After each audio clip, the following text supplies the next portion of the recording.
फिर से बीजेपी सरकार नहीं, नॉन बीजेपी सरकार आ सकती है। वो कैसे? सबसे बड़ा दिल राहुल गांधी को करना होगा, मल्लिकार्जुन खड़गे को करना होगा, ममता बनर्जी को करना होगा, और तुम्हारे स्टालिन को करना होगा। ये जो इंडी गठबंधन है ना, इनको दिल बड़ा करना होगा।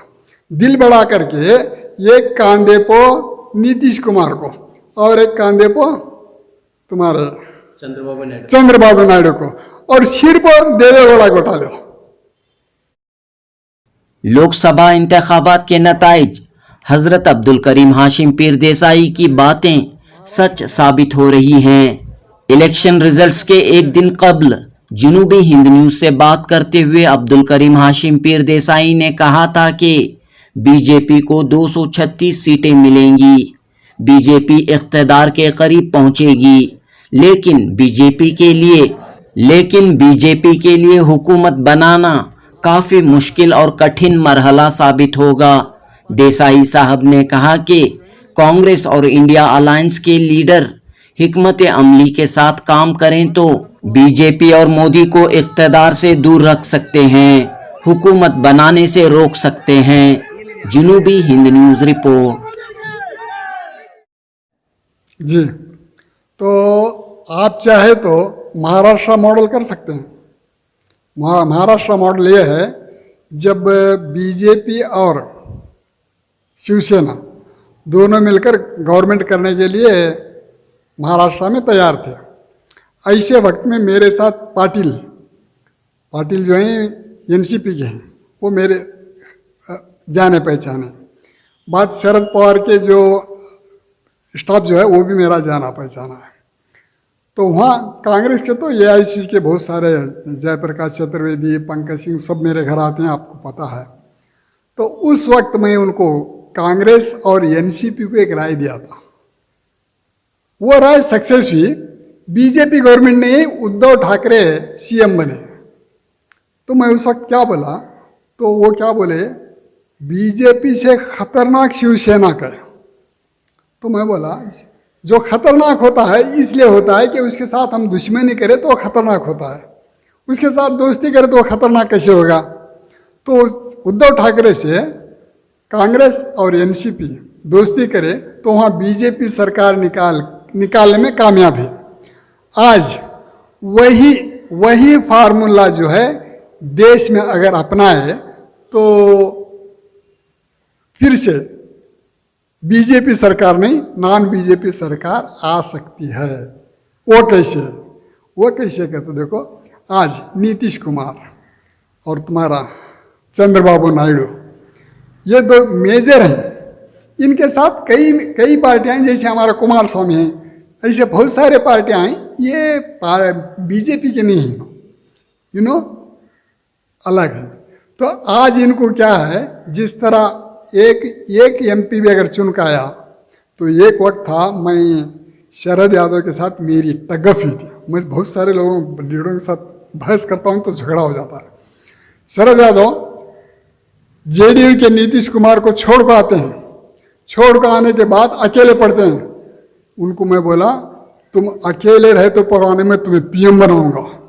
वो मजाक उड़ाया, ऐसा गुस्से में आए उनके घर में, ऐसा गुस्से में आए कि उसकी हद नहीं। एक आदमी को कैसा पीएम?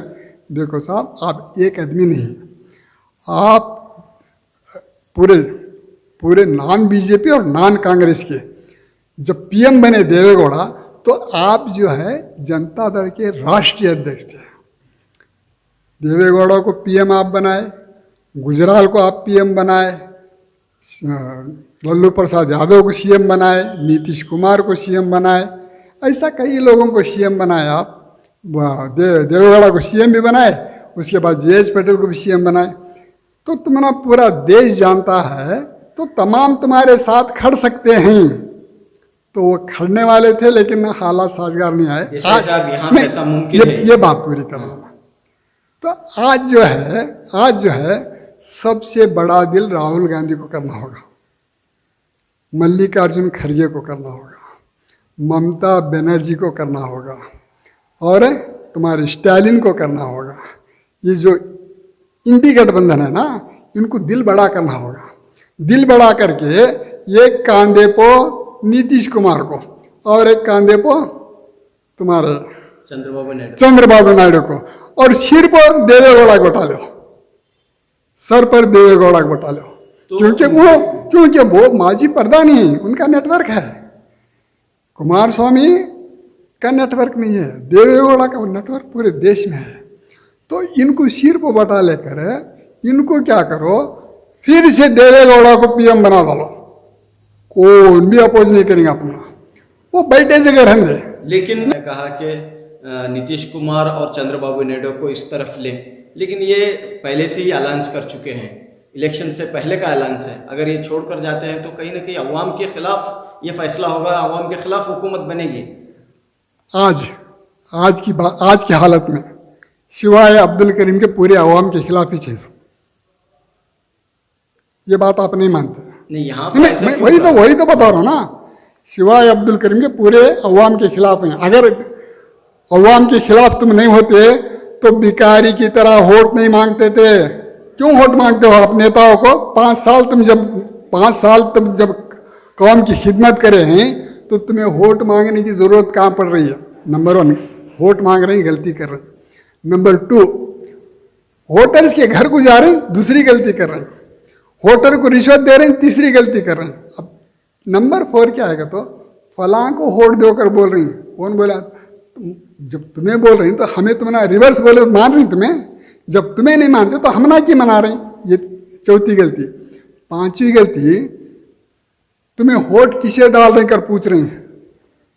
मजे अगर कौन भी तुम्हें वोट किसे डालेंगे तो कौन रे झोंक मार पूछने वाला है तुम्हें। मेरा वोट मेरा इख्तियार है। अभी बात यहाँ पर लाल खड़गे और ममता बनर्जी, स्टालिन, तुम्हारे उद्धव ठाकरे, राहुल गांधी, इन पर डिपेंड है। ये अगर कुर्बानी देंगे तो नॉन बीजेपी गवर्नमेंट आएगी, अगर ये कुर्बानी नहीं देंगे तो बीजेपी गवर्नमेंट आएगी। लेकिन बीजेपी के लिए ज्यादा दूर नहीं है हुकूमत, दूर है। कम ही चंद सीटों की कमी है। कितनी सीटें? 245 तक बीजेपी आ चुकी है। 250 आए तो भी बीजेपी को सकरात है। 23 होना, 3 MP कम पड़े तो भी तुम्हारा बहुत है भाई। सरकार गिर जाती है, सरकार गिरती है 1 वोट में, तो 23 से लोगों को तुम इधर घसीटे तो अब दोनों को सकरात है। तुम इधर करे भी सकरात है, उधर भी। अब ये देखो, जो गठबंधन करे हैं, गठबंधन करे साले छोड़ो, बीजेपी के कई नेता निकल कर जा सकते हैं। अगर राजनाथ सिंह को या तो गडकरी को करे तो मैं समझता हूं 2/3 तो नहीं आते, 1/3 तो निकल कर आ सकते हैं। शुक्रिया। अल्लाह हाफिज।